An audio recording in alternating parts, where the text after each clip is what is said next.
This power cannot be revoked. At the first sign of violence, they act automatically against the aggressor. The Day the Earth Stood Still wasn't just another flying saucer picture. It was a warning disguised as one. Behind its calm surface hide, erased endings, censored resurrections, and secrets its own director never knew. Today, we uncover 16 hidden truths about the 1951 classic that changed science fiction forever. Dorada. Nikto. 16. The original ending. Gort was the master all along. Let's start with the biggest buried secret of them all. The film is based on Farewell to the Master, a 1940 novelette by Harry Bates. And that story ends with one of the greatest twists in science fiction history. In the original, Klaatu is shot dead within moments of arriving. The robot, called Gnut in the story, spends the rest of the tale silently working to resurrect his fallen companion from a recording of his voice. A reporter, moved by the robot's loyalty, begs it to tell its masters that Klaatu's death was a terrible accident. And the robot's final words, the last line of the entire story, are, "You misunderstand. I am the master." The robot was never the bodyguard. The godlike man was the servant. Screenwriter Edmund North's adaptation erased that reveal entirely. Though, if you listen closely, its ghost survives. Klaatu admits the planets have handed absolute police power over life and death to a race of robots. The masters are still there. The movie just stopped advertising it. For over 70 years, casual fans have watched this film without knowing its source material ends by pulling the floor out from under everything they just assumed. 15. Spencer Tracy wanted the role. And the producer fought to stop him. Klaatu almost had one of the most famous faces in America. Claude Rains was the first serious choice, but a Broadway commitment took him out. Then the script went to Spencer Tracy, a two-time Oscar winner at the height of his powers. And by several accounts, Tracy actually wanted the part. For a producer, that's a lottery ticket. Julian Blaustein's reaction? He pleaded with the studio to keep Tracy off his movie. His logic was airtight.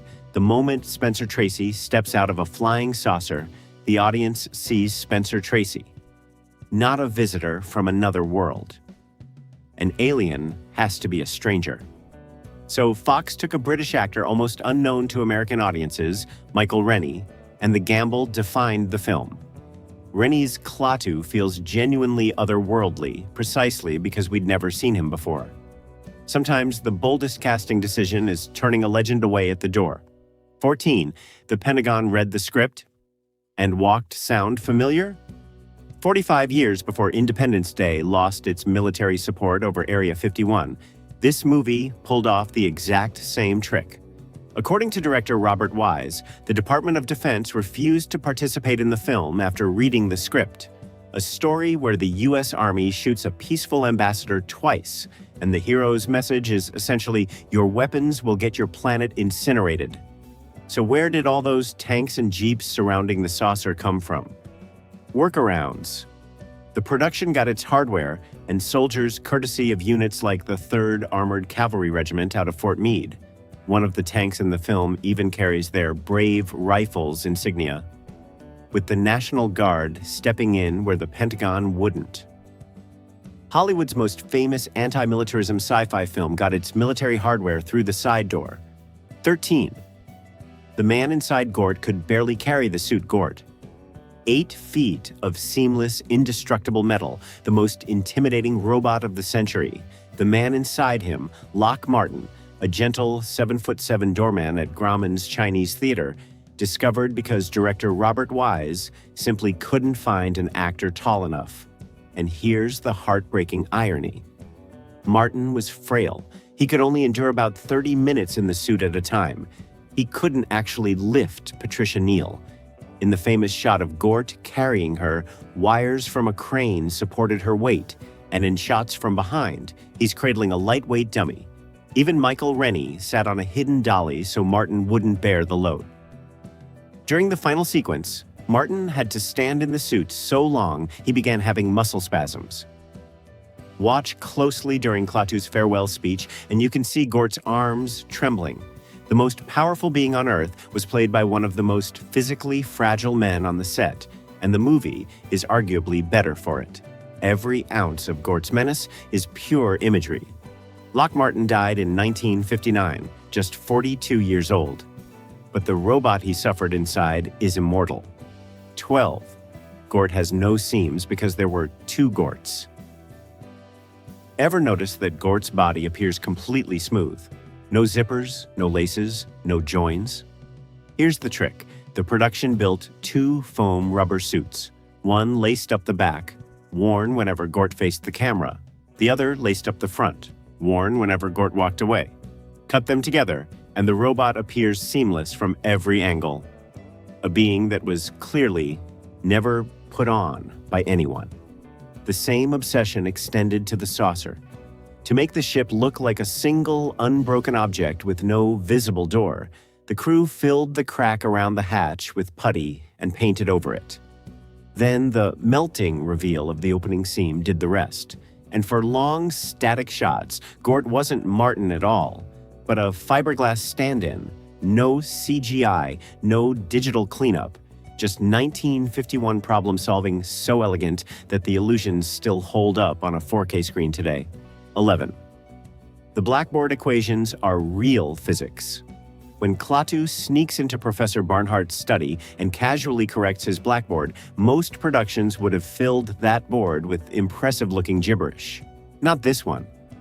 The equations describe a genuine form of the 3-body problem in Newtonian gravitation, a famously unsolvable puzzle in celestial mechanics, and exactly the kind of math you'd need to navigate between star systems. Even better, the handwriting and the way the terms are organized show the work of an actual physicist, and the production had science fiction writer Raymond F. Jones on hand as an uncredited technical advisor. It's a detail maybe one viewer in 10,000 could ever verify, and they did it anyway. That's the quiet confidence running through this whole film. It respected its audience decades before that was fashionable. 10. Nobody in the cast ever went to Washington. The film feels inseparable from Washington, D.C., the Mall, the Lincoln Memorial, Arlington Cemetery. So here's the magic trick. None of the principal actors ever set foot there. The entire shoot ran from April to May 1951 on the Fox sound stages and backlot in Los Angeles. A second unit went to Washington and Fort Meade to capture backgrounds. And for the wide shots of Klaatu and Bobby touring the Capitol, they simply dressed up doubles. Everything else, the Lincoln Memorial moment, the visit to Bobby's father's grave, was actors in front of rear projection screens in California. The film that defined how movies see Washington was an illusion assembled 3,000 miles away. Old Hollywood didn't need location budgets. It needed nerve. 9. The lost scene that explains a plot hole. Ever wonder how Klaatu goes from being grabbed at the boarding house by a government agent to casually strolling into Professor Barnhart's study? There was a whole scene explaining it. And it's gone. In the cut sequence, Klaatu is hauled to a police station with a lineup of other suspected spacemen.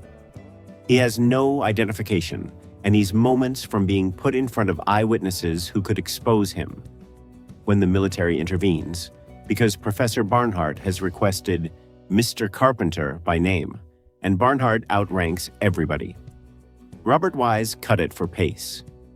He reasoned the audience wanted to get to the meeting between Klaatu and the professor, not watch paperwork.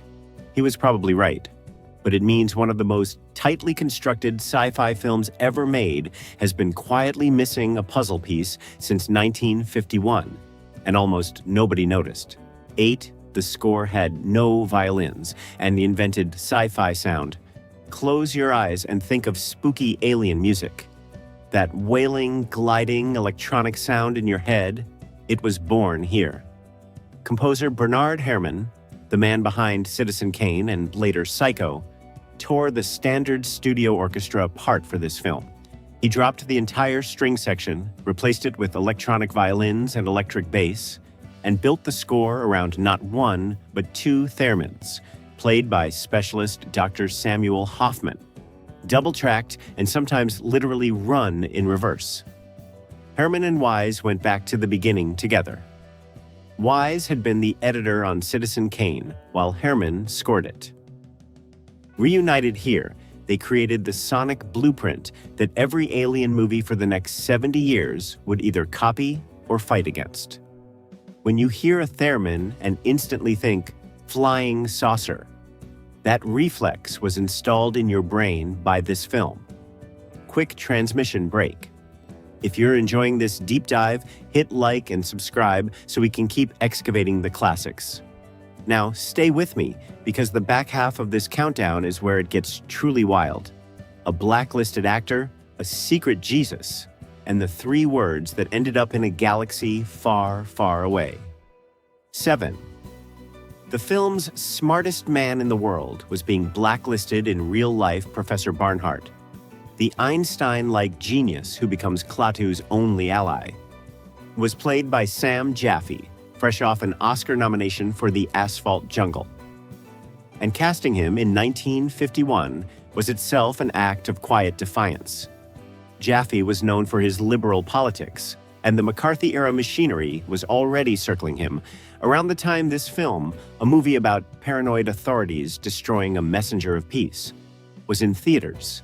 Jaffe was blacklisted for refusing to cooperate with the House Un-American Activities Committee.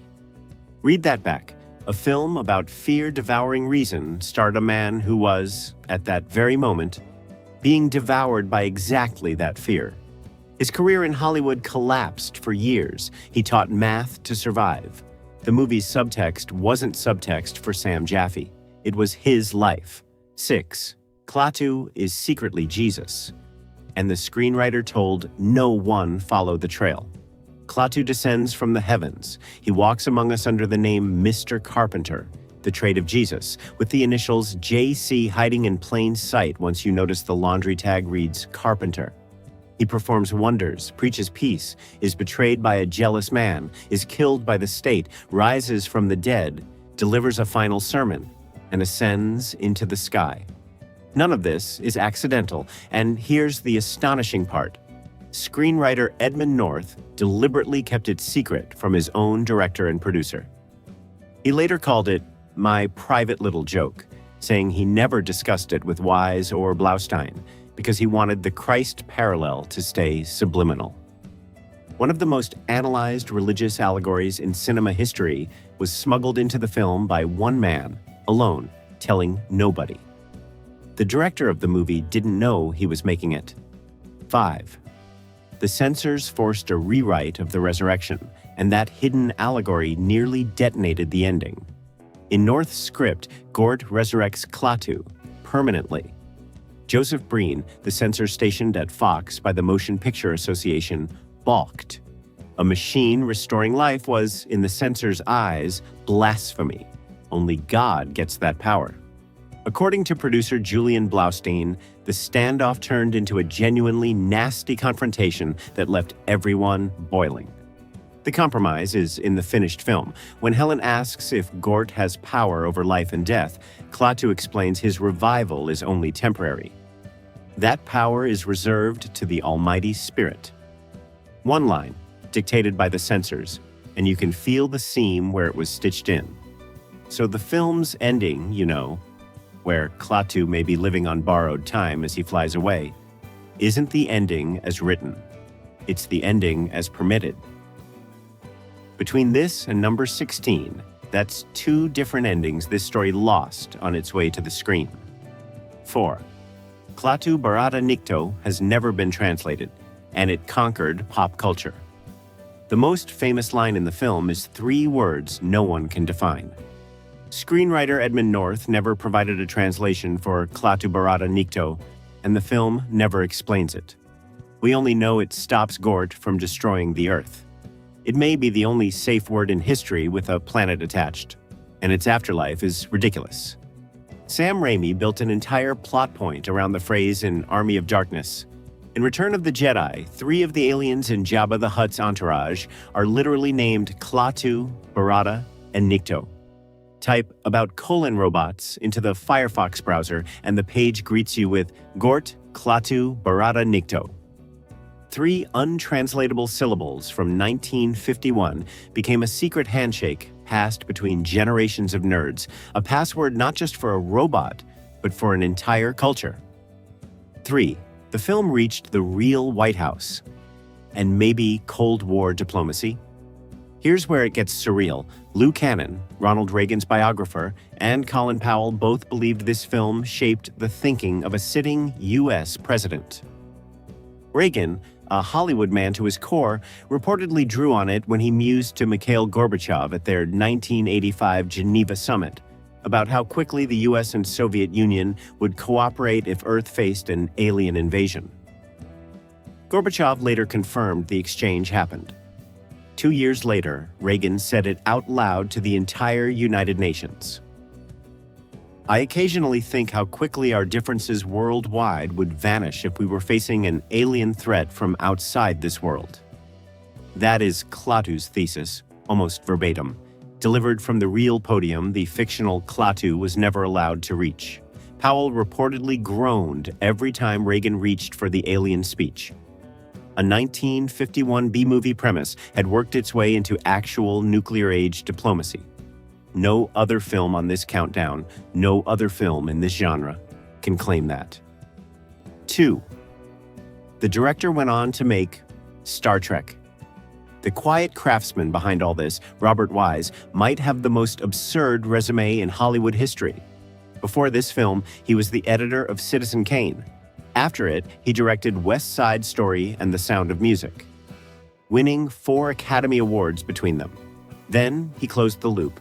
He returned to science fiction with The Andromeda Strain, and in 1979, he directed Star Trek, the motion picture. Another story about a vast, misunderstood machine intelligence approaching Earth, like with a message we're too frightened to hear. Wise said he normally hated films that preach. The story should carry the message silently. He made exactly one exception in his career. This film. In his words, the whole purpose of The Day the Earth Stood Still was for Klaatu to deliver that final warning. The man Hollywood trusted with musicals, horror, war films, and Star Trek believed this was the one story worth breaking his own rules for. 1. The flop-sized hit that outlived the entire decade. By blockbuster math, this film was modest, a budget under $1 million, a first-release worldwide gross of around $1.8 million. It wasn't the biggest hit of 1951, but then the strangest thing happened. Almost everything bigger faded, and this film refused to die. It won the Golden Globe for Best Film Promoting International Understanding, a Peace Prize for a flying saucer movie. Arthur C. Clarke placed it among the 12 greatest science fiction films ever made. In 1995, the Library of Congress selected it for the National Film Registry. 75 years on, the invasion movies had inspired come and go every summer. The quiet one, the one where the alien never fires a shot, is the one we kept. Those were 16 hidden truths about the day the Earth stood still. Which one rewired your brain? The original "I am the master" ending, or Reagan quoting Klaatu to the United Nations? Tell us in the comments. And if this earned it, hit like, subscribe, and share this with someone who still practices saying Klaatu Barada Nikto, just in case. Until next time, the Earth keeps turning. For now.